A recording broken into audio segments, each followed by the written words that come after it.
ஹல்லேலூயா. கர்த்தரின் கிருபை என்றும் உள்ளது. அவருடைய கரத்தின் கிரியைகளை அவர் நெகிழவிட மாட்டார். அவர் நெகிழவிடாத அவருடைய கரத்தின் கிரியை நீங்களும் நானாக இருக்கிறோம். ஹல்லேலூயா. இன்றைக்கு நாம் நிற்பதும் நிர்மூலமாகாமல் இருப்பதும் கர்த்தரின் சுத்த கிருபை. அதிகாலையில் உமது கிருபையை கேட்க பண்ணும். உம்மை நம்பி இருக்கிறேன். நான் நடக்க வேண்டிய வழியை எனக்கு காண்பியும்.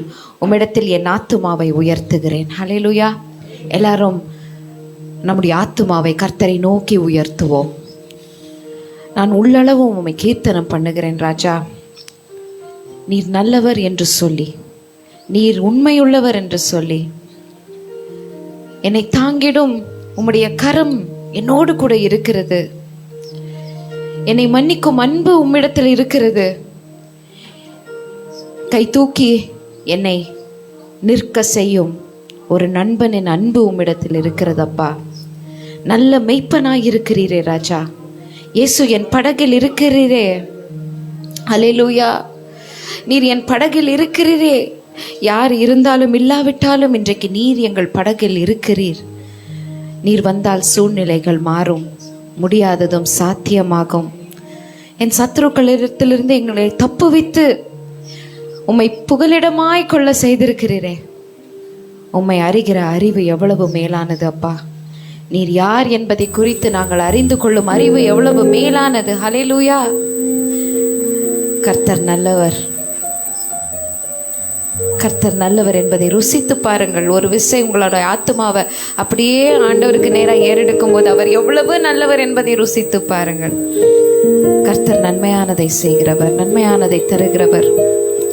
அவருடைய நாமத்தை நிமித்தம் நம்மை உயிர்ப்பிக்கும் தேவனாய் இருக்கிறார். ஸ்தோத்திரம், ஸ்தோத்திரம், ஸ்தோத்திரம், ஸ்தோத்திரம், ஸ்தோத்திரம், ஸ்தோத்திரம். ஹல்லேலூயா.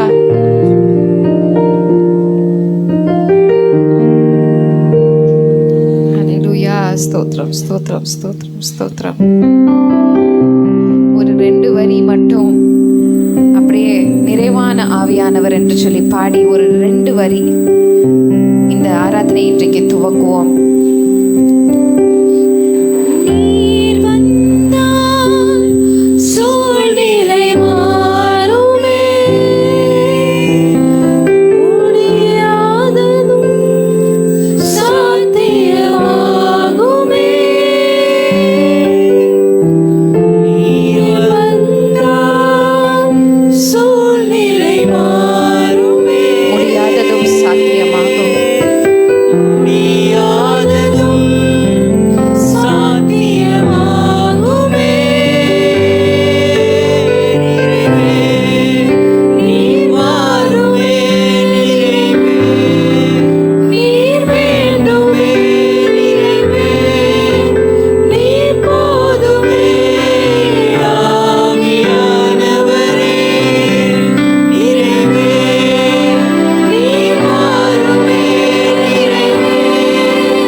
பார்வோனையும் அவனுடைய சேனையையும் சமுத்திரத்திலே கவிழ்த்து போட்டீங்களே, உம்மை துதிக்கிறோம். உம்முடைய கிருபை என்றும் உள்ளது. உம்முடைய ஜனங்கள் ஆண்டவரே வெட்டாந்திரையில நடந்தார்களே. ஹல்லேலூயா, ஹல்லேலூயா. அப்பொழுது நீர் அவரை தாங்கி நீரே தப்பி செல்ல வழி செய்தீரே. எதிரிகளுக்கு முன்பாக பந்தியை ஆயத்தம் பண்ணுகிற தேவன், தலையை எண்ணெயால் அபிஷேகம் பண்ணுகிற தேவன். அவருடைய பிரசன்னத்திலே நம்ம இருந்தா போதும். அவர் சகலத்தையும் புதிதாக்குகிறவர், சகலத்தையும் புதிதாக்குகிறவர், பழையவைகளை ஒளிய பண்ணுகிறவர். நாம் கஷ்டப்பட்ட நாட்களுக்கு, சிறுமைப்பட்ட நாட்களுக்கு, துன்பத்தை கண்ட வருஷங்களுக்கு சரியாய் இடைக்கட்டி நம்மளை மகிழ்ச்சியாக்குகிறவர். அவரால் ஆகாத காரியம் ஒன்றுமே இல்லை. தேவனுடைய கரம் சமீபத்தில் இருக்கிறது. அவருடைய பிரசன்னம் நம்மோடு கூட இருக்கிறது. அவர் நம்மை ஆற்றி தேற்றுகிற சர்வ வல்லமை உள்ள தேவன். கர்த்தர் நல்லவர் என்பதை ருசித்து பார்ப்போம். ஸ்தோத்திரம், ஸ்தோத்திரம், ஸ்தோத்திரம், ஸ்தோத்திரம், ஸ்தோத்திரம். ஹல்லேலூயா. ஸ்தோத்திரம், ஸ்தோத்திரம், ஸ்தோத்திரம், ஸ்தோத்திரம். நீர் பெரியவர், அற்புதங்களை செய்பவர்.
மிதந்திடும் படகை நம்பல, படகில் இருக்கிறோம் இயேசுவை நம்புகிறோம். ஹல்லேலூயா. என்னோடு கூட அவர் வரும்போது புயலானாலும் காற்றானாலும் எதுவா இருந்தாலும் சரி, தேவன் என்னிடத்தில் இருந்த பயத்தை நீக்கி போட்டு என்னை தண்ணீர்கள் மீது நடக்கும் பலனை கொடுத்து என்னை நடத்துவார். அவர் கை என்னை தாங்கும்.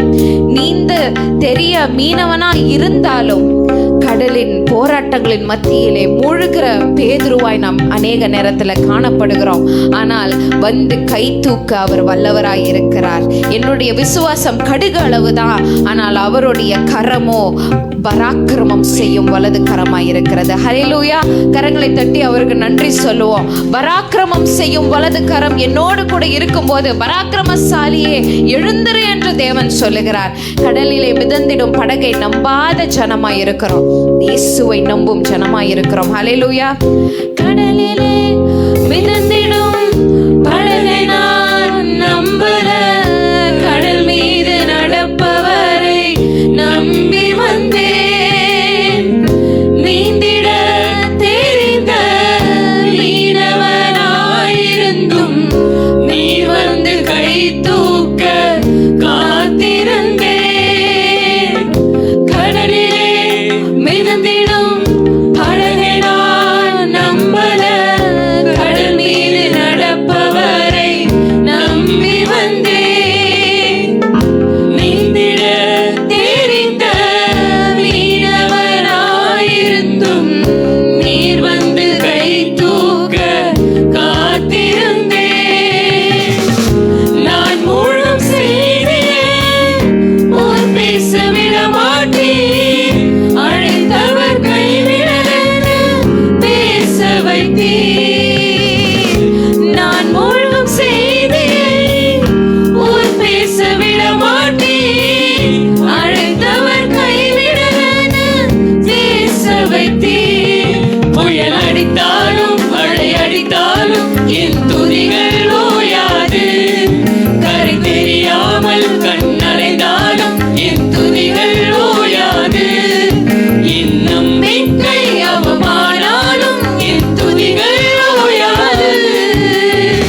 வாழ்க்கையில அப்படியே ஒரு பயணத்துல போயிட்டு இருக்கிறோம். இவ்வளவு தூரம் நம்மை நடத்தி வந்தாரு, இனியும் கைவிட்டுருவாரா? ஹல்லேலூயா. இனியும் கைவிடுவாரா? நம்மை தாங்குகிற கை அவருடைய கையாச்சே. இந்த உலகத்தின் கை அல்ல, நம்மளுடைய சாய்ஸஸ் கிடையாது. நம்ம என்னென்ன செய்கிறோம், என்னென்ன காரியங்களை நம்ம அறிந்தும் அறியாமலும் தவறாய் செய்திருக்கிறோம். ஆனாலும் தேவன் நன்மையானதை கொடுத்திருக்கிறாரே. நல்ல இடங்களுக்கு, நல்ல மேய்ச்சல் கொண்டு வந்து விட்டு, நல்ல பசும் புல் மேய்ச்சல்ல கொண்டு வந்து விட்டுருக்காரு. அமர்ந்த தண்ணீர்ல கொண்டு வந்து விட்டுருக்காரு. இந்த உலகமே கைவிட்ட போதும், துதிகளை நாங்க ஏறெடுத்த போது தேவன் என்ன பண்ணாரு? சத்துருக்களை ஓட செய்தாரு. ஹல்லேலூயா. அநேக நேரம் ஜனங்களை பார்த்து நன்மையை கைவிட்டு விடுகிறோம். அநேக நேரம் உலகத்தை பார்த்து நமக்கு இருக்கிற சமாதானத்தை கைவிட்டு விடுகிறோம். ஆனால் அவர்களிடத்தில் இல்லாத ஒரு மேலான சமாதானத்தை இயேசு தருகிறார். இயேசு தருகிறார். நமக்கு நிழலாக இருக்கிறார். பறந்து காக்கும் பட்சி. அவர் கரம் வந்து என் வழியில் வந்து என்னை தாங்கும். ஹல்லேலூயா. என் வழியில் அவர் வந்து என்னை தாங்குவார். அவர் வழிக்கு என்னை கொண்டு போவார். அவருடைய பாதை செவ்வையான பாதை. அந்த வழியிலே அன்பு இருக்கிறது. அந்த வழியிலே சமாதானம் இருக்கு, சந்தோஷம் இருக்கு. அந்த வழியிலே நித்திய ஜீவன் இருக்கு. கிறிஸ்துவே ஜீவனாய் இருக்கிறார். கரங்களை தட்டி அவருக்கு நன்றி சொல்லுவோம். கிறிஸ்துவே ஜீவனாய் இருக்கிறார். ஹல்லேலூயா.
நம்புவதற்கு வேற யாரும் கிடையாது. உம்மை விட்டா நம்புவதற்கு வேற யாரும் கிடையாது. எவ்வளவோ கண்ணீர் வழியாய் நடந்து வந்தாதான் இந்த லிரிக்ஸ் எல்லாம் எழுத முடியும். வெளியில சொல்ல முடியாத அளவுக்கு கண்ணீர் இருந்தாதான் இப்படி எழுத முடியும். ஆனா தேவனோ இதயத்தை பார்க்கிறார், உள்ளத்தை பார்க்கிறார். இன்றைக்கு இங்க வந்திருக்கிற அநேகர் எத்தனை பேர் கண்ணீரோட வந்திருக்கீங்கன்னு எனக்கு தெரியல. எத்தனை பேர் தூங்க போறதுக்கு முன்னாடி அழுதுட்டு தூங்குறீங்கன்னு தெரியல. எத்தனை பேருக்கு இப்போ வாழ்க்கை வந்து ஒரு அடுத்த லெவலுக்கு போறதுக்கு ஆண்டவர் உங்களை ஆயத்தம் பண்ணிட்டு இருக்காருன்னு தெரியல. ஆனா அநேகருக்கு இன்னும் அந்த அடுத்த லெவல் உங்க கண்ணில் தெரியல. கரையானது கண்ணில் தெரியல. அக்கறைக்கு போவோம் வாருங்கள் என்று சொன்ன தேவன் தான் தெரிகிறார். ஹல்லேலூயா. இயேசு கிறிஸ்து தெரிந்தால் போதும், நமக்கு முன்பாக அவர் நின்றால் போதும், இந்த புயலை தாண்டி அக்கறைக்கு நான் போய் சேருவேன். அவர் என்னோடு கூட இருக்கிறார். நீங்க பேதுருவை பார்த்தீங்கன்னா ரெண்டு தடவை பேதுரு கிறிஸ்து கண்களுக்கு தெரியும் போதே அவருடைய விசுவாசம் அவ்வளவு ஸ்ட்ராங்கா இல்லை. கிறிஸ்து என்ன பண்றாரு? கண்களுக்கு முன்பாக இருக்கிறாரு. ஒன்று அலைகள் அடித்த போது, இன்னொன்னு எப்போ அவர் எனக்கு யாருன்னு தெரியாது என்று சொல்லி மறுதளித்த போது. இப்ப ரெண்டு டைமும் பாருங்க பேதுருவுடைய விசுவாசம் எவ்வளவு. கிறிஸ்து அங்கதான் இருக்கிறார், கண்ணால் காண முடியும். அந்த நிலைமையில இருக்கும்போது பேதுருவுடைய விசுவாசம் ரொம்ப கம்மியா இருக்கு. ஆனால் கிறிஸ்து எப்பொழுது மறுபடியும் பரம பிதாவின் வலது பாரிசத்திலே அமரஸ் மேலே ஏறி சென்றாரோ, அதுக்கப்புறம் கண்களால் காண முடியாத கிறிஸ்துவை பேதுரு வல்லமையாய் விசுவாசித்தார். ஹல்லேலூயா. அவருக்காக சத்தியத்தை உலகம் எங்கும் எடுத்து சென்ற, அந்த உலகத்தின் மூலைகளுக்கு எடுத்து சென்று அங்க இரத்த சாட்சியாய் மரித்தார். கண்களால் காணும் கிறிஸ்து இருக்கும்போது இல்லாத இல்லாத விசுவாசம். கண்களால் அவரை காணாத போது அவருக்கு இருந்தது. இன்றைக்கு நீங்களும் நானும் அவரை பார்த்து விசுவாசிக்கணும்னு அவசியம் இல்லை. அவரை பார்க்காத போது அவருடைய பிரசன்னத்தை கூட எனக்கு உணர முடியல என்று சொல்லும் போதுதான் நம்மளுடைய விசுவாசம் பெருக வேண்டும். நம்மளுடைய விசுவாசம் பெருக வேண்டும். அவர் நம்மை நேசிக்கிறவராய் இருக்கிறாரே, நல்லவராய் இருக்கிறாரே. நல்லவர் எப்படி கைவிடுவார்? நல்லவர் எப்படி மறப்பார்? வாக்குத்தத்தங்கள் பண்ணினவர் எப்படி மறப்பார்? இப்படிப்பட்ட ஆண்டவரை நான் வச்சுக்கிட்டு நான் ஏன் பயந்துட்டு இருக்கிறேன் ஒன்றும் இல்லாததுக்கு? ஹல்லேலூயா. மலை போன்ற துன்பம் என்னை சூழும் போது அதை பனி போல உருகி ஓட செய்கிறவராச்சே. அவர் தானே என்னுடைய இதய வேந்தன், என்னுடைய ராஜா. கர்த்தரே எந்தன் கண்மலை என்று சொல்லுவோம். ஏன் கண்மலை என்று சொல்லுகிறோம் தெரியுமா? கண்மலையின் மீது கட்டப்பட்டவன் உறுதியாய் நிற்பான். என்ன சூழ்நிலை வந்தாலும் உறுதியாய் இருப்பாங்க, பயப்பட மாட்டாங்க. கண்மலையின் மீது கட்டப்பட்டவர்கள், கண்மலையின் மீது எழுதுகிற அந்த வார்த்தையை ஒன்னொன்னும் வாக்குத்தத்தம், அவருக்குள் இருக்கிற வாக்குத்தத்தம், அந்த வாக்குத்தத்தம் மாறவே மாறாது. ஒத்தாசை வரும் பர்வதங்களில் இருந்து வருகிற வாக்குத்தத்தங்கள், அதற்கு நேராய் கண்களை ஏறெடுக்கிறவங்க கலங்கி போவே மாட்டாங்க, வெட்கப்பட்டு போவே மாட்டாங்க. அவர் நல்லவர், அவர் உண்மை உள்ளவர். ஹல்லேலூயா. எல்லாம் சொல்லுங்க, என் தேவன் உண்மை உள்ளவர். கிறிஸ்து எனக்கு கண்மலையாய் இருக்கிறார். கிறிஸ்து எனக்கு கண்மலையாய் இருக்கிறார். கிறிஸ்து எனக்கு ஆதாரமாய் இருக்கிறார்.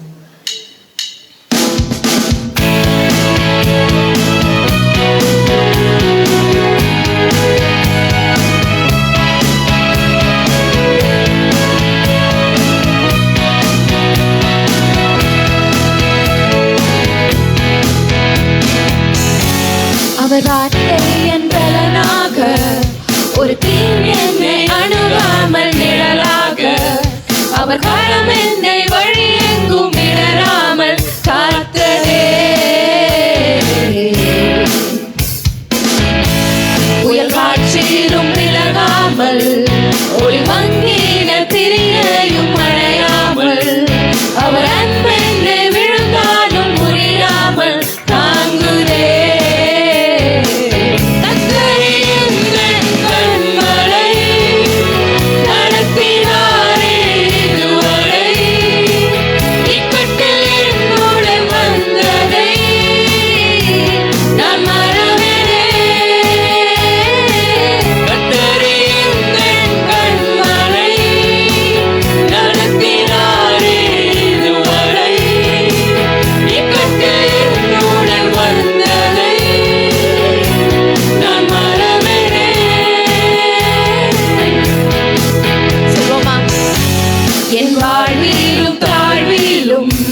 பல தோல்விகள் கேள்விகள் ஆயிரம், அவரோடு நான் போகையில் பாரிருள் மாறுதே.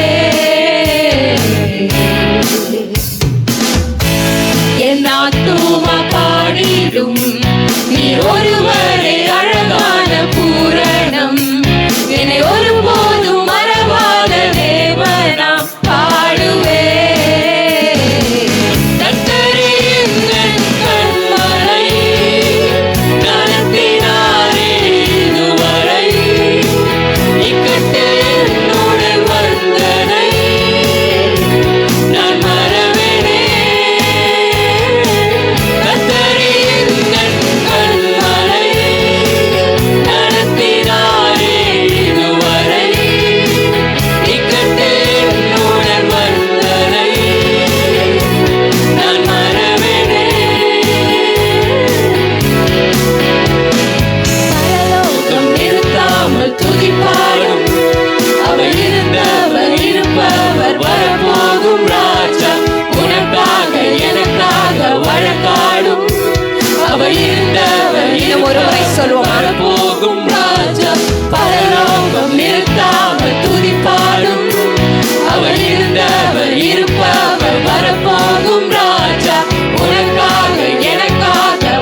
பல தோல்விகள் கேள்விகள் ஆயிரம், அவரோடு நான் போகையில் காரிருள் மாறுதே.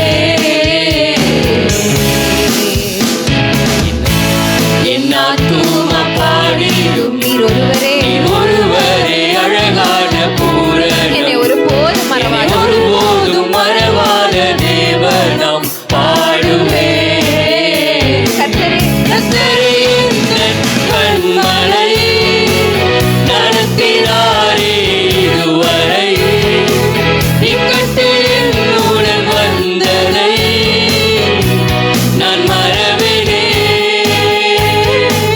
கர்த்தரே எந்தன் கண்மலை, நடத்தினாரே இதுவரை, இக்கட்டில் என்னுடன் வந்ததை நான் மறவேனே. பரலோகம் எனக்காக துதிப்பாடும், அவர் இருந்தவர் இருப்பவர் வரப்போகும் ராஜா, உனக்காக எனக்காக வழக்காடும், அவர் இருந்தவர் இருப்பவர் வரப்போகும் ராஜா. பரலோகம் எனக்காக துதிப்பாடும், அவர் இருந்தவர் இருப்பவர் வரப்போகும் ராஜா, உனக்காக எனக்காக வழக்காடும், அவர் இருந்தவர் இருப்பவர் வரப்போகும் ராஜா. ஓ கர்த்தரே எந்தன் கண்மலை. அல்லேலூயா. இதுவரை நடத்தினீர், இனியும் நடத்துவீர். இக்கட்டில் என்னுடன் வந்ததை நான் மறக்க மாட்டேன்ப்பா. நான் உம்முடைய துதிகளை சொல்லி வரும்போது நீர் எனக்கு என் வாழ்க்கையில செய்த நன்மைகளை நான் மறக்க மாட்டேன் என்று சேர்த்து சொல்லுவேன். நான் நன்றியுள்ள இருதயத்தோடு உமக்கு முன்பாக வருவேன். ஏன் நான் மறக்க மாட்டேன் என்று சொன்னால், இனி வருகிற நாட்களிலே புயல் வரும்போது, பிரச்சனைகள் எழும்பும் போது, உபத்திரவங்கள் வரும்போது, என்னை இதுவரை நடத்தினாரே அவரு, இவ்வளவு நாட்கள் காலமாய் இந்த சூழ்நிலையில இப்படியெல்லாம் என்னை தப்பு வைத்தாரே, அதை நான் நினைவு கூர்ந்தேன். ஆனால் எதிர்காலத்தை குறித்து நான் பயப்பட மாட்டேன். ஹல்லேலூயா. என் கையில் ஆதாரம் இருக்கே, என் கையில் ஆதாரம் இருக்கு. என்ன ஆதாரம்? இக்கட்டிலே என் தேவன் என்னை ரட்சித்தார், இக்கட்டிலே என் தேவன் என்னை வழி நடத்தினார், செங்கடலை பிளந்தார். என்னுடைய வாழ்க்கையில் நீங்கள் நான் முடிஞ்சிச்சின்னு சொல்லி நினச்சிட்டு நின்னும் போது புதிய துவக்கத்தை கட்டளையிட்டார். எல்லாமே எனக்கு எதிராக வரும்போது என்னுடைய சரீரத்தை போட்டு என்னுடைய ஹெல்த், என்னுடைய மனநிலை எல்லாத்தையும் பாதித்த போது தேவன் ஒரு புதிய வழியை திறந்தாரே. அவர் இவ்வளவு செய்து கொண்டிருக்கிறாரே, நான் ஏன் பயப்படணும்? ஹல்லேலூயா. எல்லாரும் சொல்லுங்க, பயப்பட வேண்டாம், பயப்பட வேண்டாம், பயப்பட வேண்டாம். கர்த்தர் என்னை பார்த்து கொள்வார், கர்த்தர் என்னை பார்த்து கொள்வார். கர்த்தர் நிழலாயிருக்கிறார். என் இருதயத்தின் வாஞ்சையை அறிந்த தேவன், சிறப்பானதே அவர் செய்வார். காலங்கள் எப்படி? காலங்கள் கடந்து போனாலும் காலம், சமயம் எல்லாமே அவரிடத்தில் இருக்கிறது, அவருக்கு கீழ்ப்படிந்திருக்கிறது, அவர் அதற்கு அதிகாரியாய் இருக்கிறார். அதனால தான் late, it's never too late with God, it's never too late. அவர் செய்கிற காரியங்கள் அற்புதமும் அதிசயமுமாய் இருக்கும்.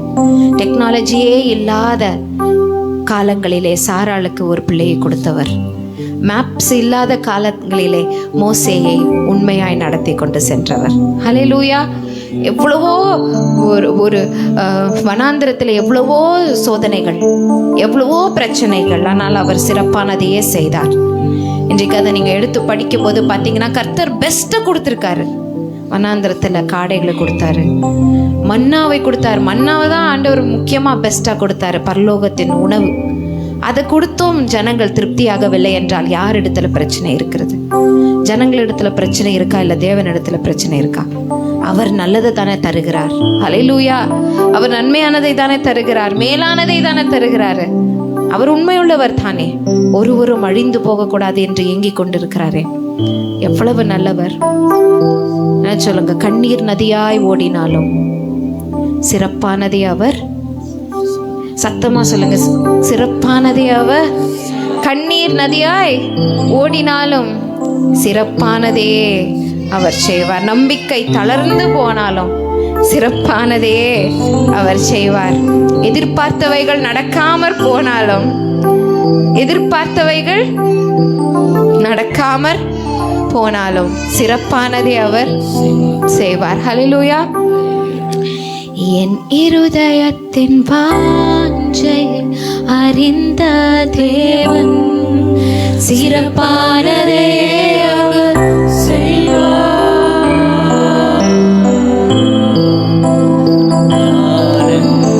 கடந்து போனார்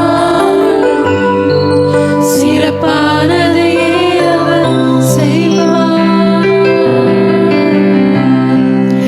என் இருதயத்தின் வாஞ்சை அறிந்த தேவன் சிறப்பானதை அவர்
பேருக்கு இன்னைக்கு இது தீர்க்க தரிசனமா வருதுன்னு எனக்கு தெரியல. தேவன் சொல்லுகிறார், பயப்படாதே, நான் நன்மையானதை தருகிறேன், நான் நன்மையானதை தருவேன்.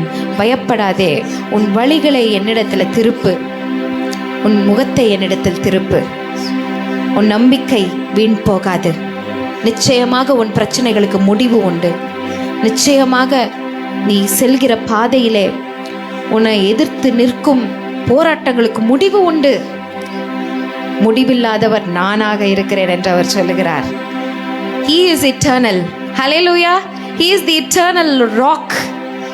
இன்னைக்கு கண்களிலே காணக்கூடிய காரியங்களை தான் நம்ம இட்டர்னல்னு நினைக்கிறோம். கிடையாது. நித்திய நித்திய நித்திய காலமாய் நம்மோடு கூட இருக்க போகிறவர் இயேசு கிறிஸ்து.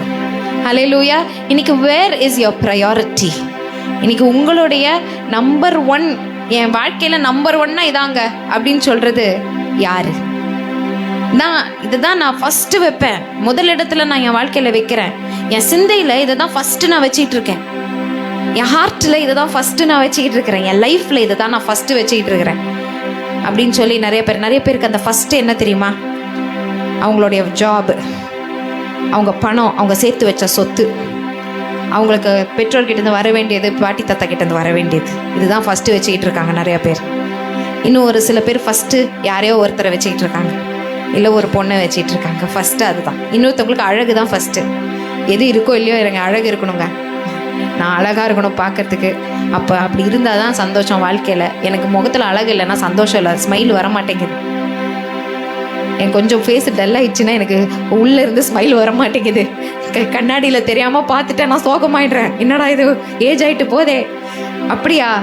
ஃபஸ்ட்டு அதுதான் வைக்கணுமா நம்ம? இன்னொருத்தவங்களுக்கு அவங்களுடைய சொந்த பிள்ளைகள் ஃபஸ்ட்டு. எனக்கு பிள்ளைகள் தாங்க ஃபஸ்ட்டு, என்ன தான் இருந்தாலும் என் பிள்ளைங்க தான் எனக்கு ஃபஸ்ட். இல்லை, ஒரு சில பேருக்கு அவங்க பிஸ்னஸ் ஃபஸ்ட்டு. அதுதான் என்னோட ஆதாரம், அதுதான் எனக்கு ஒரு ஆதாரத்தை கொடுக்குது. அந்த பிஸ்னஸ்னால தான் ஆண்டவர் என் தலையை எழும்பி கட்டினார். கிடையாது. நோ, எதுவுமே ஃபர்ஸ்ட் கிடையாது. நமக்கு நித்திய ஜீவனாய் நமக்குள் வாசமாய் இருக்கிற இயேசு கிறிஸ்து தான் ஃபர்ஸ்ட். ஹல்லேலூயா. நித்திய ஜீவனாய் எனக்குள் என்னுடைய பிசினஸ் கைவிட்டாலும், மனிதர்கள் கைவிட்டாலும், நான் நம்பிக்கொண்டிருக்கிற காரியங்கள் என்னை கைவிட்டாலும், என்னுடைய அழகு என்னை கைவிட்டாலும், என்னுடைய படிப்பு என்னை கைவிட்டாலும், என்னுடைய வேலை என்னை கைவிட்டாலும், என்னுடைய திருமணம் என்னை கைவிட்டாலும், என்னுடைய குடும்பம் என்னை கைவிட்டாலும், என்னை பெற்றவர்கள் என்னை கைவிட்டாலும், நான் பெற்றவர்கள் என்னை கைவிட்டாலும், நான் பெற்று எடுத்தவர்கள் என்னை கைவிட்டாலும், கர்த்தர் என்னை சேர்த்துக் கொள்வார். கர்த்தர் என்னை சேர்த்துக் கொள்வார். கர்த்தர் என்னை எழும்பி கட்டுவார். கர்த்தர் என்னை நாட்டுவார். திராட்சை தோட்டங்களை மறுபடியும் செழிக்க பண்ணுவார். வனாந்திரத்தில் வயல்வெளிகள் உண்டாகும். வனாந்திரத்தில் ஆறுகள் உண்டாகும். நீரோடைகளை மான்கள் வந்து பருகும். என் கண்கள் அதை காணும். என்னுடைய ஆடு மாடு எல்லாத்தையும் எனக்கு மீட்டு கொடுப்பார். இழந்து போனவைகளை மீட்டு கொடுப்பார். கர்த்தர் எனக்கு ஃபர்ஸ்ட், நம்பர் 1 லவ் எனக்கு அவர் தான். ஹல்லேலூயா. என்னை யார் எப்படி இகழ்ந்தாலும் சரி, ஒரு கிறிஸ்தவளா இருக்கிறதுக்கு, ஒரு கிறிஸ்தவனா இருக்கிறதுக்கு நான் வெட்கப்படாமல் சொல்லுவேன், கர்த்தர் தான் எனக்கு ஃபர்ஸ்ட். கர்த்தர் தான் எனக்கு ஃபர்ஸ்ட். கர்த்தரே நீ பாடு, உபத்திரவமே வராதுன்னு சொல்லல. உபத்திரவம் வரும் இந்த உலகத்துல, ஆனால் திடன் கொள்ளுங்கள், உபத்திரவத்தை ஜெயித்தவர் அவர் உங்களை ரட்சிப்பார். அவர் உங்கள் பலனாய் பலனாய் இருக்கிறார். சிறப்பானதை அவர் செய்வார். இந்த ஒரு உற்சாகத்தோட அடுத்த ஸ்டெப்பு வாழ்க்கையில எடுத்து வைக்கணும். அந்த ஸ்டெப்பு எடுத்து வைக்கும் போது காலுக்கு அடியில் தரை இல்லைனாலும், தண்ணி தான் இருக்குனாலும் நடக்க செய்வார். ஹல்லேலூயா. அங்க நடக்க சொல்லி தாரோம் என்று கேட்க வேணாம், கை பிடிச்சி தூக்கி அழகா நடத்தி கொண்டு போவார். என்னுடைய கால்கள் கண்மலையின் மீது கட்டப்பட்டு இருக்கிறது, கிறிஸ்து என்னும் கண்மலை. துதிப்போமா, தேவனை பாடுவோமா, கர்த்தர்னு சொல்லிட்டு டெய்லி ஜாலியா நீங்க பாடுங்க, துதிங்க. ஹல்லேலூயா. கர்த்தரை பாடு. கர்த்தரை எக்காலமும் என் நாவு ஸ்தோத்தரிக்கும், அவரை துதிக்கும், என் நாவு துதிக்கும். அவருடைய துதியை சொல்லிக்கொண்டே இருப்பேன். ரட்சணிய பாத்திரத்தை கையில் எடுத்து கர்த்தருடைய நாமத்தை தொழுது கொள்வேன். எனக்கு அதுதான் ஆண்டவர் கொடுத்த பங்கு. இந்த உலகத்துல எனக்கு அவர் கொடுத்த ஊழியம் என்னது? ரட்சிப்பின் பாத்திரத்தை கையில் எடுத்து கர்த்தருடைய நாமத்தை தொழுது கொள்ளுவேன். அப்போ என் கால்கள் சறுக்கினாலும் சறுக்காதபடி காக்கும் தூதர்களை கட்டளையிட்டு என்னை ஆற்றுவார், தேற்றுவார். நடத்துவார். அவருடைய நடத்துகிற விதம் அதிகமாக இருக்கும். நீங்கள் இப்படிப்பட்ட ஒரு கன்விக்ஷனோட வாழ்ந்தீங்கன்னு வைங்களேன், நீங்கள் வெளியில் இறங்கி போகும்போது ஒரு பூவை பார்த்தா ரசிப்பீங்க. இங்கே பாருங்க, இயேசு என்ன அழகாக இந்த பூவை உருவாக்கியிருக்காரு. ஹல்லேலூயா. நீங்கள் ஒரு மரத்தை பார்த்தா ரசிப்பீங்க. என் தேவன் இந்த மரத்தை நிழலாக எனக்காக உருவாக்கி இருக்கிறாரு. ஹல்லேலூயா. இந்த மரத்திலிருந்து ஆக்சிஜன் வருது. தேங்க்யூ ஜீசஸ், எனக்காக ஆக்சிஜன் உருவாக்கி இருக்கிறீங்க. ஒவ்வொரு முகத்திலையும் ஒரு சிரிப்பை பார்ப்பீங்க. இந்த இத்தனை ஜனங்களையும் நேசிக்க தேவன் உருவாக்கி இருக்கிறார். நான் அவர்களை நேசித்து அவர்கள் ரட்சிப்புக்காக ஜெபிக்கணும், அவர்களை நேசிக்க வேண்டும் என்று சொல்லி மனைவி கணவர் முகத்தை பார்க்கும்போது தேவன் இவங்களை நம்பி எனக்கு கொடுத்துருக்காரு. ஹல்லேலூயா. இவங்களை என்ன நம்பி கொடுத்துருக்காரு என் கையில. நானும் ஒரு மனிதன் என்று சொல்லி என்னையும் பொருட்டாய் எடுத்து என் மனைவியை என் கையில கொடுத்துருக்காரு. நானும் ஒரு மனுஷின்னு சொல்லி என்ன பொருட்டா எடுத்து ஒரு கணவரை என் கையில கொடுத்துருக்காரு. அவர்களை நல்லா மேய்க்கணும். ஹல்லேலூயா. நல்ல மேய்ப்பனை போல கிறிஸ்து என்னை நேசித்தது போல நான் அவர்களை நேசிக்க வேண்டும். நான் ஏன் இவ்வளவு சொல்றேன், நேற்று வேலண்டைன்ஸ் டே, நேற்று யார் என்ன கொண்டாடினாங்கன்னு எனக்கு தெரியல, எதை கொண்டாடினாங்கன்னு எனக்கு தெரியல. ஆனால் நாம அன்பா இருக்கிற தேவனை கொண்டாடுகிறோம். அவரை கொண்டாடினாதான் உண்மையா அன்பை கொண்டாடி இருக்கோன்னு அர்த்தம். அவரை பார்த்து அவர் மூலமாய் மற்றவர்களை நேசிக்கும் அன்பை நமக்கு கற்றுக் கொடுத்திருக்கிறார். மன்னிக்கும் தன்மையை கற்றுக் கொடுத்திருக்கிறார். என்னையும் நம்பி கையில ஒரு குடும்பத்தை கொடுத்திருக்காரு ஆண்டவர். அதையே எனக்கு பார்த்துக்க தெரியல, நான் உலகத்துக்கு போய் என்னத்தை பார்த்துப்பேன். என்னையும் நம்பி தேவன் ஒரு வேலையை கையில கொடுத்திருக்காரு. அதை ஒழுங்கா செய்யலைன்னா நான் உலகத்துல வேற என்னத்தை செய்ய போறேன். என்னை நம்பி தேவன் கொடுத்தவைகளில் நான் உண்மையா இருக்கிறேன். கர்த்தர் நல்லவர். ஹல்லேலூயா. கர்த்தர் நல்லவர் என்று சொல்லுங்க. கர்த்தர் நல்லவர் என்று சொல்லுங்க. கண்களை மூடி ஒரே ஒரு நிமிஷம் அவரை துதித்து இந்த ஆராதனை முடிப்போம். அன்பா இருக்கிற தேவனே, உம்மை துதிக்கிறோம், துதிக்கிறோம், துதிக்கிறோம், துதிக்கிறோம், துதிக்கிறோம், துதிக்கிறோம், கனம் செலுத்துகிறோம், மேன்மை பாராட்டுகிறோம். ரட்சிப்பா இருக்கிறவரே மேன்மை பாராட்டுகிறோம். அப்ப நாங்க பிராக்டிக்கலா நடக்கல, ஃபெய்த்ல நடக்கிறோம். ஹல்லேலூயா. நாங்க பிராக்டிக்கலா நடக்கல, ஃபெய்த்ல நடக்கிறோம் ராஜா. நாங்க ரோட்ல நடக்கலப்பா, தண்ணீர்கள் மீது நடந்து கொண்டு இருக்கிறோம். அதுல பிராக்டிகாலிட்டின்ற ஒரு ஆஸ்பெக்டே இல்லப்பா. விசுவாசத்துல நீதிமான் பிழைத்து கொண்டிருக்கிறான். தினம் நீதிமானை நீர் தூக்கி நிறுத்துகிறீர். பாவங்களை மன்னித்து, பாவத்தின் சாபங்களை நீக்கி, பாவங்களை மூடி தினம் நீதிமானை தூக்கி நிறுத்துறீங்களே அப்பா. உம்முடைய கிருபை எவ்வளவு மேலானது. நாங்க பிராக்டிக்கலாவே நடக்கலப்பா, விசுவாசத்திலே நடக்கிறோம். கண்டு விசுவாசிக்கல, காணாமல் விசுவாசிக்கிறோம். நன்றி, நன்றி, நன்றி, நன்றி. காலங்கள் கடந்து போனாலும் சிறப்பானதே அவர் செய்வார். என் இருதயத்தின் வாஞ்சை அறிந்த தேவன் சிறப்பானதே அவர் செய்வார்.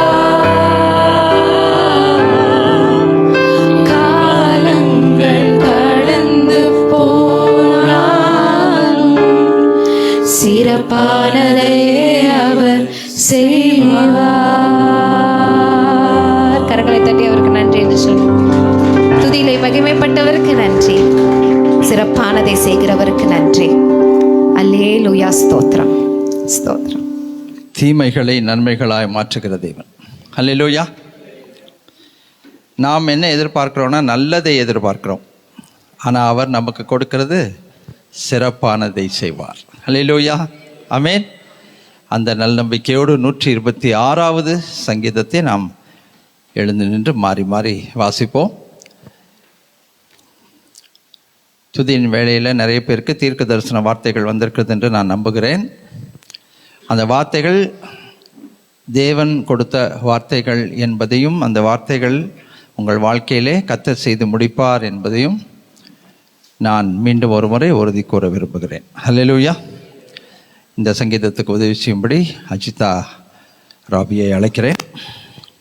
126வது சங்கீதம். எழுந்து நிற்கக்கூடியவர்கள் எழுந்து நின்று இந்த சங்கீதத்தை உற்சாகமாய் மாறி மாறி வாசிப்போம். மாறி மாறி வாசிக்க தெரிந்து கொள்ளப்பட்ட சங்கீதம். சங்கீதம் 126. சியோனின் சிறையிருப்பை கர்த்தர் திருப்பும் போது சொப்பனம் காண்கிறவர்கள் போல் இருந்தோம்.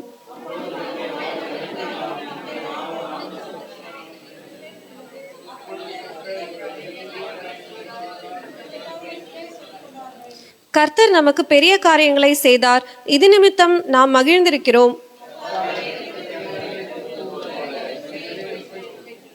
கண்ணீரோடே விதைக்கிறவர்கள் கம்பீரத்தோடே அறுப்பார்கள். அள்ளித்தூவும் விதையை சுமக்கிறவன் அழுது கொண்டு போகிறான், ஆனாலும் தான் அறுத்த அரிகளை சுமந்து கொண்டு கம்பீரத்தோடே திரும்பி வருவேன். தொடர்ச்சியாக நம்முடைய கடந்த 2-3 வாரங்களாகவே நம்முடைய எண்ணங்கள் தேவ அன்பின் மீது தான் சுற்றி சுற்றி வருகிறது. இன்றைக்கும் நீங்கள் பார்த்தீங்கன்னா நிறைய அன்பை பற்றி நம்ம யோசித்தோம், தியானித்தோம், பாடினோம். தேவ அன்பு. இன்றைக்கும் மறுபடியும் நாம் இந்த அன்பின் நிமித்தம் நம்முடைய வாழ்க்கையில் என்னென்ன காரியங்கள் நடக்கிறது என்பதை சொல்லி நம்ம பார்க்க போகிறோம். உலகம் இந்த அன்பை பல விதங்களிலே கொண்டாடி இருக்கிறது. நேற்று தினத்தில் பல காரியங்கள் நடந்தது, நீங்கள் பார்த்துருப்பீங்க, கேட்டிருப்பீங்க. அன்புக்கு ஒரு நாள் தானான்னா அந்த நிச்சயமாக கிடையாது. எல்லா நாளுமே அன்பு போற்றப்பட வேண்டும், எல்லா நாளுமே அன்பு கொண்டாடப்பட வேண்டும். அதுக்கு ஒரு நாள் இந்த உலகம் வச்சுருக்கு. அதுக்கு நிறைய காரணங்கள் இருக்குது, வியாபார ரீதியான காரணங்கள் இருக்குது.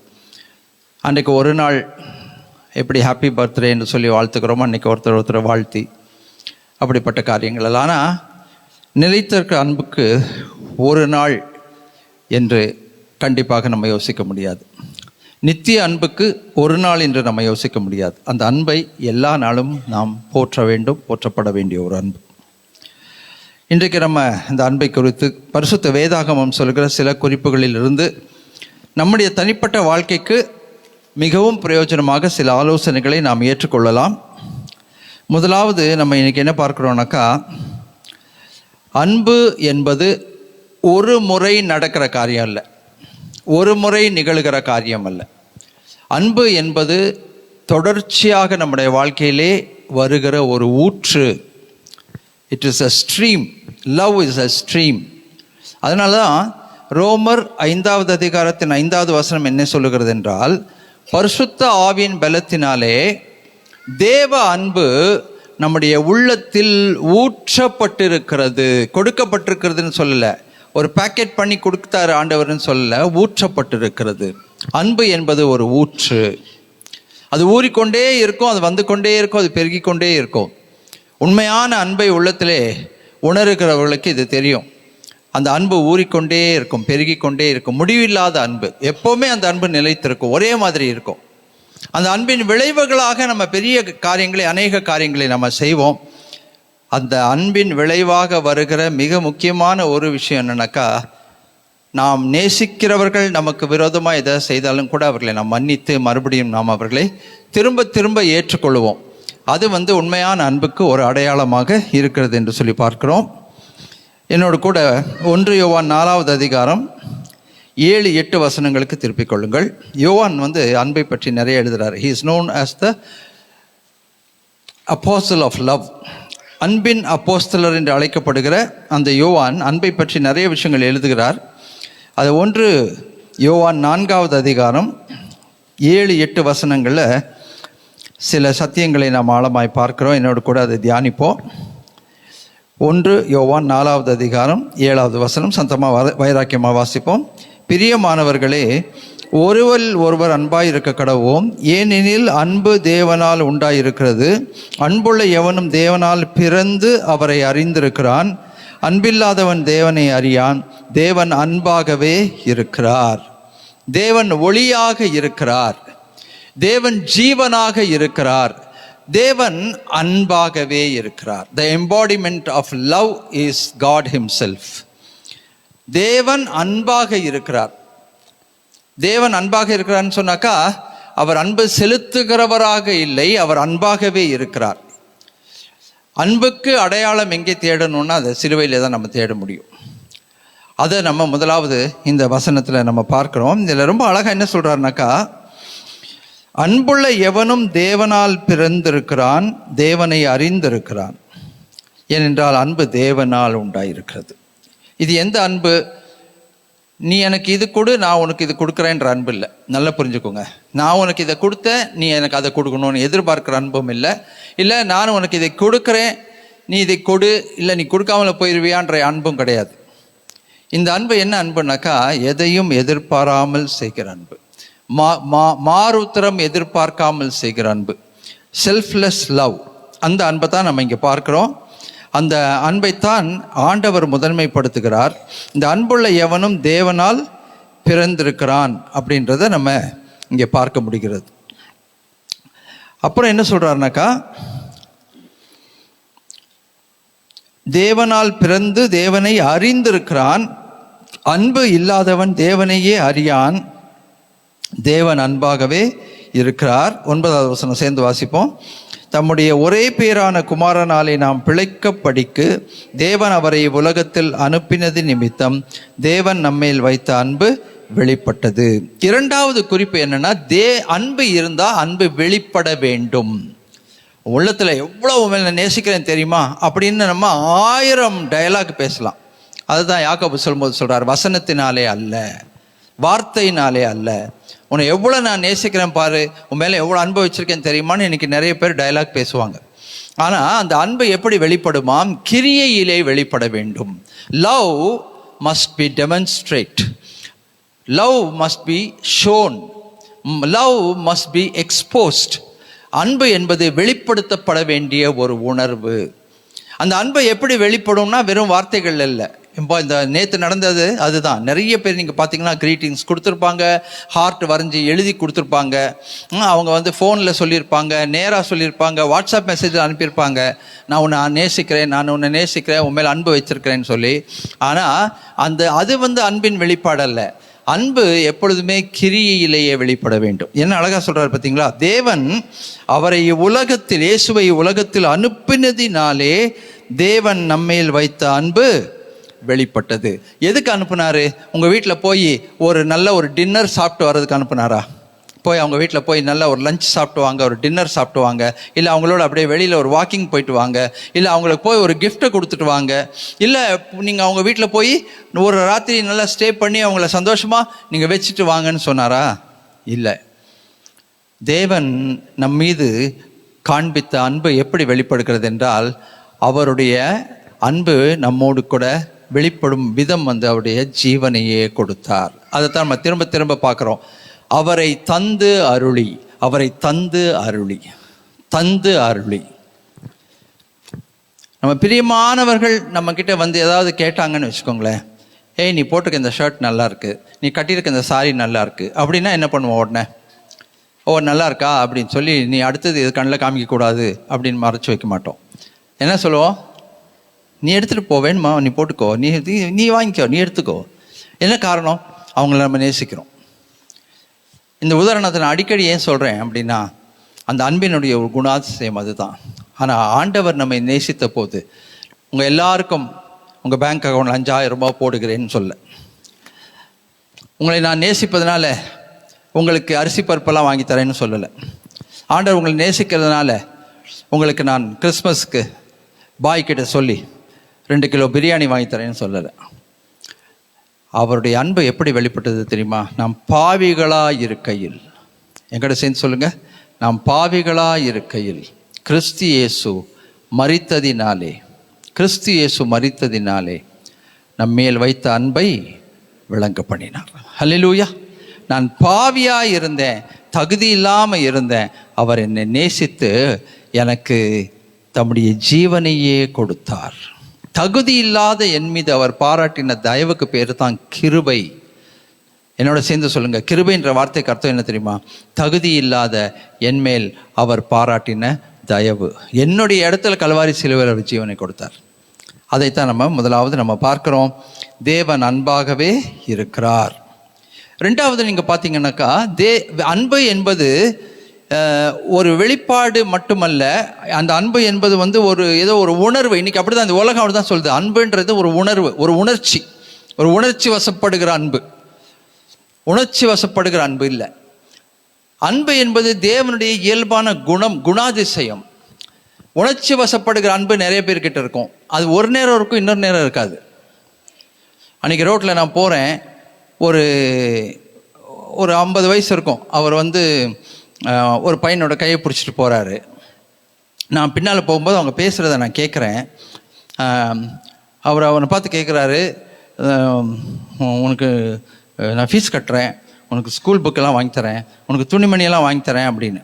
அவன் அதை காதில் கூட போடாத மாதிரி அப்படி சிரத்தை கெட்டத்தனமா அப்படி போகிறான். இது எனக்கு புரியல. ஒரு அப்பா ஒரு பிள்ளை மாதிரி இருக்குது பார்க்குறதுக்கு. அப்போது அவர் சொல்கிறாரு, ஒவ்வொன்றும் சொல்கிறார், நான் உனக்கு இது வாங்கித்தரேன், அது வாங்கித்தரேன், அது வாங்கித்தரேன், நான் இதை கொடுக்குறேன், அதை கொடுக்குறேங்கிறாரு. அவன் அதை சட்டை கட்டத்தனமான்ட்டு வரான். அப்புறம் கொஞ்சம் தூரம் போன உடனே அந்த பையன் சொல்கிறான், அப்பா கொஞ்சம் வாயை மூட்டு வரியா, தண்ணி அடித்தா நீ இதெல்லாம் பேசுவேன்னு எனக்கு தெரியுங்கிறான். அப்போ என்ன அர்த்தம்? நார்மலாக இருந்தால் ஒரு குண்டூசி கூட கொடுக்க போகிறதில்ல. ஆனால் தண்ணி அடிச்சிட்டா உனக்கு இது பண்ணுறேன், அது பண்ணுறேன், அது பண்ணுறேன், அது பண்ணுறேன், டயலாக், வெறும் டயலாக். ஆனால் அது வெறும் உணர்ச்சி வசப்படுறது மட்டும் இல்லை. அன்புன்றது உணர்ச்சி வசப்படுறது இல்லை. அன்பு என்பது தேவனுடைய இயல்பான குணம், கேரக்டர். அந்த கேரக்டர் தாங்க ரொம்ப முக்கியம். நாம் யார்கிட்ட நம்ம இடைப்பட்டாலும் அவர்களுடைய குணாதிசயம் அன்பாக இருந்தால் அந்த அன்பு கடைசி வரைக்கும் நிலைத்திருக்கும். எவ்வளோ தான் சண்டை போட்டாலும், பிரேக்கப் ஆனாலும், எப்படியாவது அந்த உள்வுணர்வு திரும்ப வந்து சேர்ந்துக்கும். அதுதான் உண்மையான குணாதிசயமாக இருந்தால். வெறும் அன்பு உணர்ச்சியாக இருந்தால் ஒரு சண்டை 2 சண்டையில் பிரிஞ்சு போயிடுவாங்க.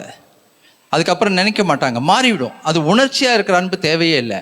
ஆனால் அன்பு குணாதிசயமாக இருந்தால் அந்த அன்பை என்ன பண்ண தெரியுமா? எல்லாவற்றையும் மறந்து மறுபடியும் தேடி வரும். அதை நம்ம நிறையா இந்த நாட்களில் பார்க்க முடிகிறது. எவ்வளோதான் சண்டை போட்டாலும் சரி, எவ்வளோ அடித்தாலும் சரி, கொஞ்ச நேரத்தில் அந்த நினைவை வரும்போது, அந்த எண்ணம் வரும்போது திரும்பி வருகிறத நம்ம பார்க்க முடிகிறது. சமீபத்தில் ஒரு வீடியோ நான் பார்த்தேன்.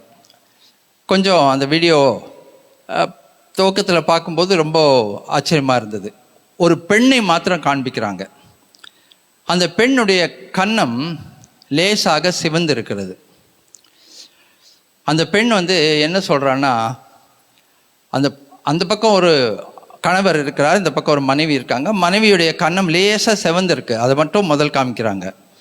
இந்த அம்மா என்ன சொல்கிறாங்கன்னா, பரவாயில்ல, இல்லை இருக்கட்டும், பரவாயில்ல, அதனால் என்ன, நீ மேலே அன்பு வச்சதுனால தானே நீ அடிச்சிட்ட, அது பரவாயில்ல, அதெல்லாம் ஒன்றும் பிரச்சனை இல்லை, நான் அதெல்லாம் தாங்கிப்பேன், நான்லாம் இதெல்லாம் உனக்காக நான் செய்யாமல் இருப்பேனா அப்படின்னு நிறையா பேசுகிறாங்க அவங்க.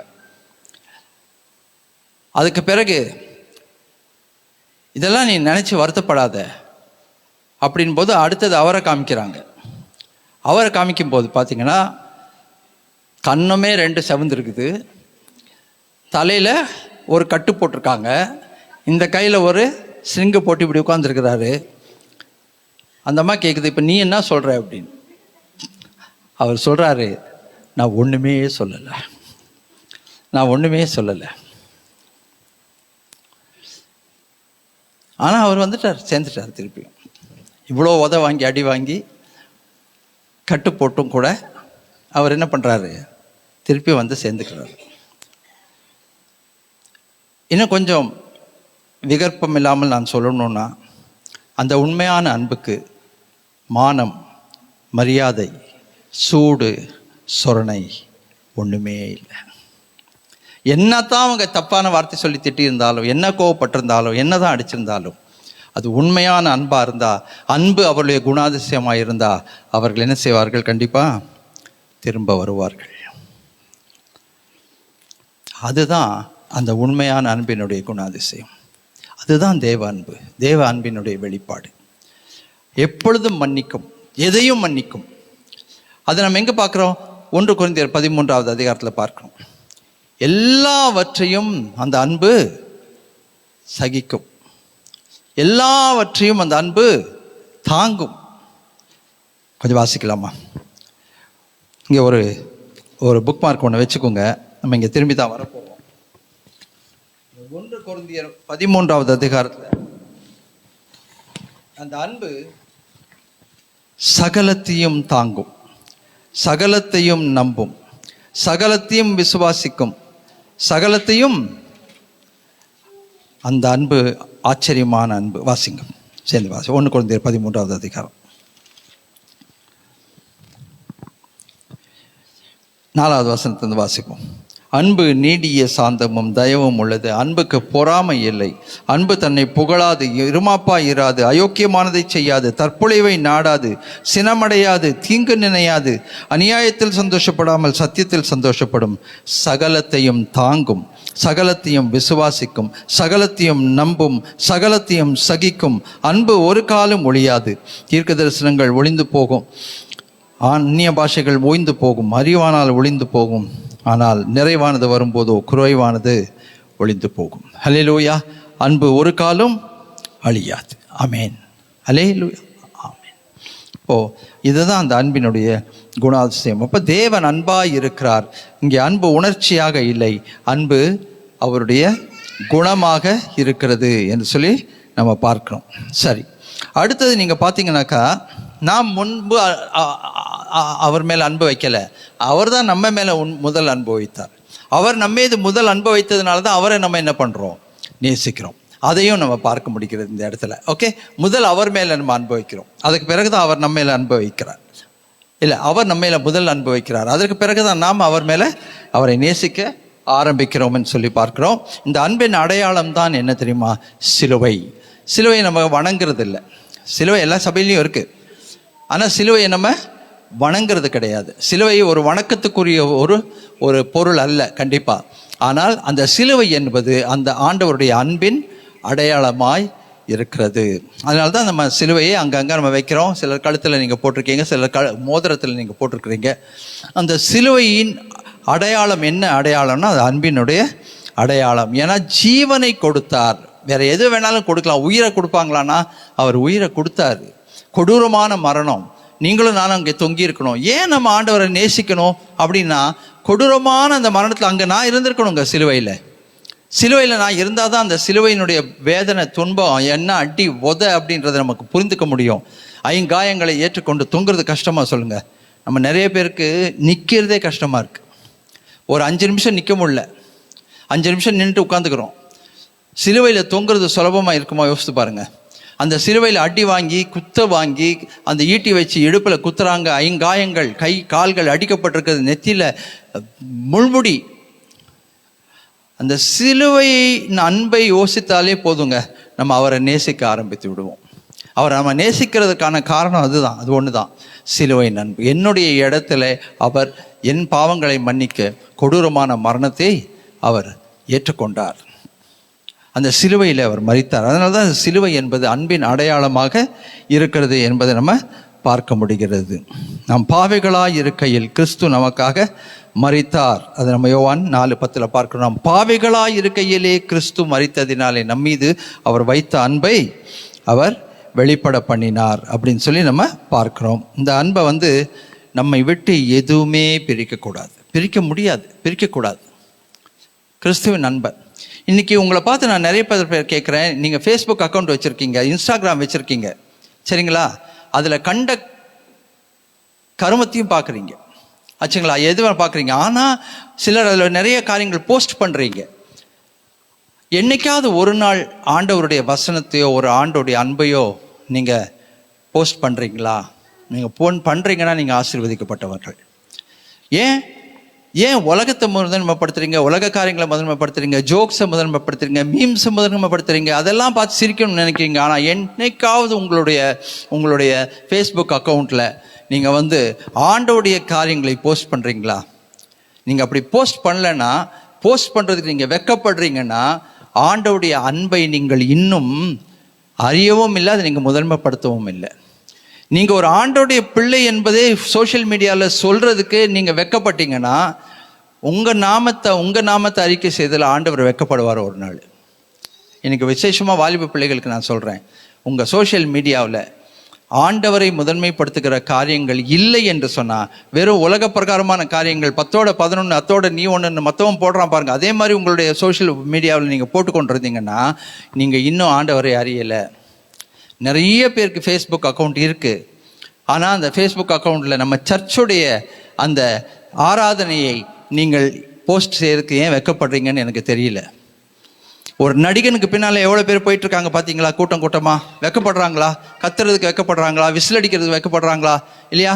அங்கே போய் சாவறதுக்கு கூட அங்கே வெட்கப்படுறது இல்லைங்க. ஒரு நடிகன் ஒன்றுமே இல்லை, ஒரு பெரிய உண்மையான ஒரு பெரிய மல்யுத்த வீரனாக இருந்தால் கூட பரவாயில்ல, ஸ்டண்ட்டு வீரர்கள் செய்கிற காட்சியை தன்னுடையதாக காண்பித்து கொள்கிற ஒரு சாதாரணமான ஒரு சினிமா ஆக்டர் சொந்தமாக விழுந்தா 10 பேர் தூக்கி விட வேண்டியிருக்குது. சமீபத்தில் பார்த்தோம். அவனுக்கு பின்னால் அவ்வளோ பெரிய கூட்டம், விசில் அடிக்கிறாங்க, அப்படி போகிறாங்க, அவனை பற்றி அவ்வளோ போடுறாங்க. எவ்வளவோ சகோதரிகள் சொல்கிறாங்க, பார்த்தீங்கன்னா என் புருஷனை பிடிக்கிறத விட இவரை தான் எனக்கு பிடிக்கும், அதை விட வேறு என்ன கேவலம். அவன் பக்கத்தில் உட்காந்துருக்கான், பக்கத்தில் நின்றுருக்கான், ஈனி இடிச்சிட்டு, மானம் கெட்டவன். அவனும் வந்திருக்கான். நான் என்ன கேட்குறேன்னா, சாதாரணமான ஒரு மனிதன், ஒன்றுத்துக்கும் வேறு எதுக்கும் உதவாத ஒரு மனிதன், அவனுக்கு பின்னால் போகிற இவ்வளோ கூட்டம் அவனை பற்றி போடுறது என்ன, அவனை பற்றி எழுதுறது என்ன எல்லாம் பண்ணுறாங்களே. உங்களுக்காக ஜீவனை கொடுத்த இயேசுவை பற்றி நீங்கள் சோஷியல் மீடியாவில் எதுவுமே நீங்கள் போடல, வெறும் அந்த படம் இந்த படம் அது மட்டும் போட்டுக்கிட்டு இருக்கீங்கண்ணா, நீங்கள் ஆண்டவருக்கு அனுப்பலைண்ணா, நீங்கள் ஆண்டவர் மேலே என்ன அனுபவிச்சிருக்கீங்க? நீங்கள் ஆண்டவரை நேசிக்கிறீங்கன்னு எப்படி சொல்ல முடியும்?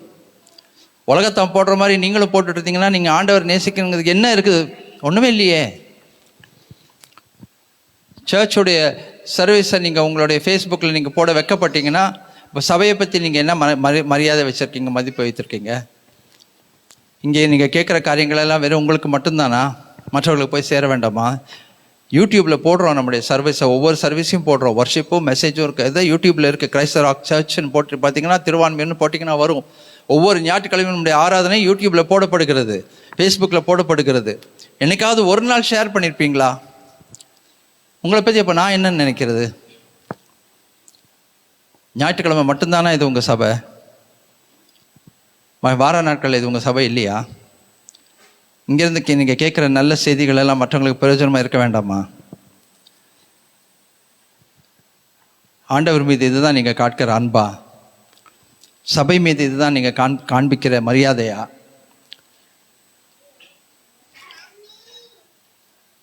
இது கூட பரவாயில்ல. இப்போ நான் சொல்கிறது பாருங்கள், ஒரு இன்னொரு விஷயம் இருக்கும். சில சபை மக்கள், சபை வாலிபர்கள் அவருடைய இன்ஸ்டாவிலையும் சரி, அவருடைய ஃபேஸ்புக்லேயும் சரி, என்னை பிளாக் பண்ணி வச்சுருக்காங்க.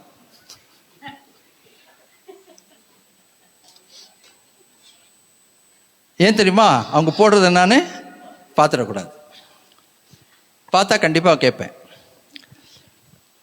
அதனால் என்னை பிளாக் பண்ணி வச்சுருக்காங்க. இன்னும் சிலர் என்னை சேர்க்கவே இல்லை. நான் ரிக்வெஸ்ட் அனுப்பியிருக்கேன், ஆனால் அவங்க என்ன கண்டுக்காமல் இருக்காங்க. ஃபாஸ்ட் எதுக்கு நம்மளுக்கு தேவையில்லாமல் ரிக்வெஸ்ட் அனுப்புகிறாரு? நீங்களே யாருன்னு உங்களுக்கு தெரியும். நான் உள்ளே வந்தால் கண்டிப்பாக குடைவேன், கண்டிப்பாக நான் கேட்பேன்.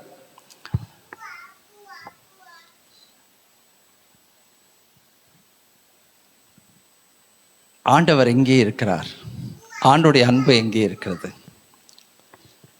நீங்கள் சோஷியல் மீடியாவில் வசனத்தை போட்டு ஆண்டவரை மகிமைப்படுத்துகிறவர்களா இருந்தால், இன்றைக்கு நான் உங்களை மனப்பூர்வமாக வாழ்த்தி ஆசீர்வதிக்கிறேன். கர்த்தர் உங்களை ஆசீர்வதிப்பார்கள். நிறைய பேர் போடுறீங்க, நிறைய பேர் ஆண்டவர் கனம் பண்ணுறீங்க. ஸ்டேட்டஸே நீங்கள் ஆண்டோடைய வசனங்களை வைக்கிறீங்க. God bless you. கர்த்தர் உங்களை ஆசீர்வதிப்பாராக. ஆண்டோடைய அன்பை நீங்கள் முதன்மைப்படுத்துகிறீர்கள். அந்த அன்பு உங்களை நிரப்பட்டும், அந்த அன்பு உங்களை ரட்சிக்கட்டும், அந்த அன்பு உங்களை உயர்த்தட்டும். ஆமென். அன்பின் இலக்கணம் தான் நம்ம இப்போ வாசித்தது. அந்த லிஸ்ட் அப்படியே வருது. சினமடையாது, இருமாப்பாயிராது, அயோக்கியமானதை செய்யாது, அப்புறம் தீமையிலே சந்தோஷப்படாமல் நன்மையிலே சத்தியத்திலே சந்தோஷப்படும், சகிக்கும், தாங்கும், கடைசி வரைக்கும் வரும். அப்படிப்பட்ட அந்த அன்பு தான், அந்த அன்பினுடைய இலக்கணத்தை தான் நம்ம எங்கே பார்க்குறோம் தெரியுங்களா? சிலுவையிலே பார்க்கிறோம். ஸோ இன்றைக்கி நம்ம தியானித்த தியானம் நமக்கு மிகவும் பிரயோஜனமாக இருக்கும் என்று நினைக்கிறேன். இப்படிப்பட்ட பரிசுத்தமான அந்த அன்பை முதன்மைப்படுத்துகிறவர்களுக்கு தேவன் என்ன ஆசீர்வாதங்களை தருவார்? இந்த அன்பை முதன்மைப்படுத்துகிறவர்களுக்கு ஆண்டவர் என்ன ஆசீர்வாதங்களை தராருனாக்கா, அவர்களை பிள்ளைகளாய் ஸ்வீகரித்து கொள்ளுகிறார். வெறும் ஞானஸ்நானம் எடுத்தால் மாத்திரம் பிள்ளையாக மாறுறதில்லை. ஞானஸ்நானம் எடுத்து அந்த எபேசியரில் எழுதும்போது சொல்கிறார், விசுவாசத்தோடு கூடுகிற அன்பு. எபேசியர் கடைசி அதிகாரத்தில் நீங்கள் பார்த்தீங்கன்னா விசுவாசத்தோடு கூடுகிற அன்பு. அந்த அன்பு என்ன பண்ணுது? நம்மை பிள்ளைகளாய் மாற்றுகிறது, சுதந்திரவாளிகளாய் மாற்றுகிறது. தேவனுடைய பிள்ளையாக இருந்தால் தேவனுடைய அத்தனை ஆசீர்வாதங்களும் நமக்கு சொந்தம். அதை ரோமரில் நம்ம பார்க்குறோம். பிள்ளைகளானால் சுதந்திரமாமை, தேவனுடைய சுதந்திரம் கிறிஸ்துவோடு உடன் சுதந்திரமாய் இருக்கிறோம் என்று சொல்லி பார்க்கிறார். ஸோ இந்த தேவ அன்பினாலே உள்ளம் நிறையப்படும் போது, அருமையான தேவஜனமே, தேவ அன்பை நாம் வெளிப்படுத்தும் போது, தேவ அன்பை முதன்மைப்படுத்தும் போது, ஜீசஸ் லவ்ஸ் மீ அப்படின்னு உங்கள் எல்லாருக்கும் நான் ஒரு டிஷர்ட் வாங்கி கொடுத்தேன்னா எத்தனை பேர் அதை போடுவீங்க? போட்டு உலகத்துக்குள்ளே போவீங்க. Jesus loves me, I love Jesus. நீங்கள் ஆமாம் நான் சந்தோஷமாக போட்டுவேன் பாஸ்டர்ன்னு சொன்னீங்கன்னா நீங்கள் ஆசீர்வதிக்கப்பட்டவர்கள். ஆமென். அவர் நமக்காக சிலுவையை தெருவில் சுமந்து கொண்டு கல்வாரி சிலுவையில் மேலே ஏறி போகும்போது அவர் உங்களையும் என்னையும் உயர்வாய் கருதினாலே அவர் வெட்கப்படலை. உங்களுக்காகவும் எனக்காகவும் சிலுமையை சுமக்க அவர் வெட்கப்படலை. ஆனால் அவருடைய நாமத்தை சுமக்க நீங்களும் நானும் ஒரு நாளும் வெட்கப்படக்கூடாது. அருமையான தேவஜனமே, தேவன் நம்மை நேசித்தது போல மற்றவர்களையும் நாம் நேசிக்க கற்றுக்கொள்ள வேண்டும். அது ஆங்கில ஆராதனையில் பார்த்தோம். அது அன்பின் சவால். அன்பின் சவால் என்னென்னா, நாம் மற்றவர்களையும் ஆண்டோடைய நாமத்திலே நேசிக்கவும். மத்தேயு 5ல் 4 குறிப்புகள் வாசித்தோம். எதிராளிகளை கூட நேசிப்பதற்கும், நம்மை சபிக்கிறவர்களை ஆசீர்வதிக்கிறதற்கும், நம்மளை துன்பப்படுத்துகிறவர்களுக்காக ஜெபிக்கிறதற்கும், நம்ம மீது குற்றம் சுமத்துகிறவர்களை ஆண்டவருடைய பாதத்திலே மன்னித்து விடவும் தேவன் நமக்கு கிருபை கொடுக்க வேண்டும். அதுதான் அன்பினுடைய சவால். அன்புடைய சவால் என்ன தெரியுமா? நம்மளும் மற்றவங்கள போல நமக்கு பிடிக்காதவங்கள நம்ம கரிச்சு கொட்டுறது, மற்றவங்ககிட்ட அவங்கள பற்றி கேவலமாக பேசுறது, அவங்கள திட்டுறது, அவங்களுக்கு சாபம் விடுறது, அவங்க அழியணும்னு நினைக்கிறது. ஒருவேளை அவங்க சிக்கானாங்கன்னா என்ன சொல்லுவோம் தெரியுமா? அவன் அப்படி எனக்கு பண்ணான், அதனால தான் சிக்காயிட்டான், அதனால தான் இப்படி கஷ்டப்படுறான், அதனால தான் இவனுக்கு இந்த மாதிரிலாம் நிலைமை வருது என்று பேசாமல் நம்மை நேசிக்கிறவர்களை, நம்மை வெறுக்கிறவர்களை நாம் நேசிக்கவும், நமக்கு சாபம் விடுகிறவர்களை, நமக்கு எதிராக சாபம் விடுகிறவர்களுக்கு நாம் ஆசீர்வாதம் கூறுகிறதற்கும், நம்மை துன்புறுத்தவர்களுக்காக நம்ம ஜெபிக்கிறதற்கும், அப்படிப்பட்ட அனுபவங்களுக்குள்ளே நம்ம வந்தால் தான் அந்த சிலுவை அன்பு நமக்குள் இருக்கிறது என்று சொல்லி அர்த்தம். அதுதான் நம்மளை பிள்ளைகளாய் மாற்றுகிறது. அருமையான தெய்வஜனமே, இன்றைக்கு இந்த ஆண்டோடைய அன்பினாலே நாம் நிரப்பப்படுவோம். எபேசியர் 2வது அதிகாரத்தில் ஆண்டவர் சபையை பார்த்து சொல்லுகிறார், நீ ஆதி அன்பை விட்டாய் என்று உன் பேரிலே எனக்கு ஒரு குறை இருக்கிறது.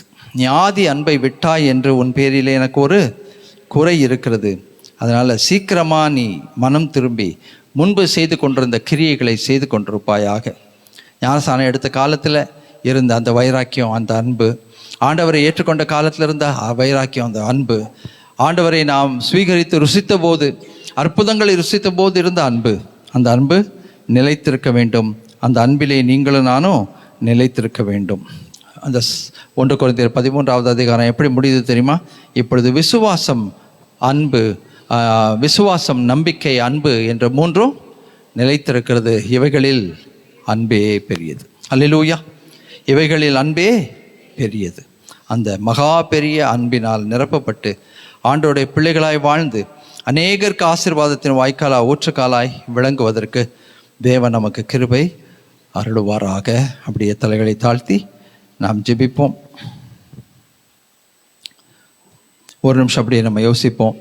இந்த நாளின் செய்தியின் அடிப்படையில் ஆண்டோடைய அன்புக்கு நேராக நம்ம ஒப்பு கொடுத்து இந்த அன்பிலே நாம் நிலைத்திருக்கிற கிருபையை தேவனுக்கு தந்தருளும் படிக்கு நாம் ஜெபம் பண்ணுவோம். இணைந்து சொல்லுவோம். என் ஆத்துமாவே கர்த்தரை ஸ்தோத்திரி, என் முழு உள்ளமே பரிசுத்த நாமத்தை ஸ்தோத்திரி, என் ஆத்துமாவே கர்த்தரை ஸ்தோத்திரி, அவர் செய்த சகல உபகாரங்களையும் மறவாதே.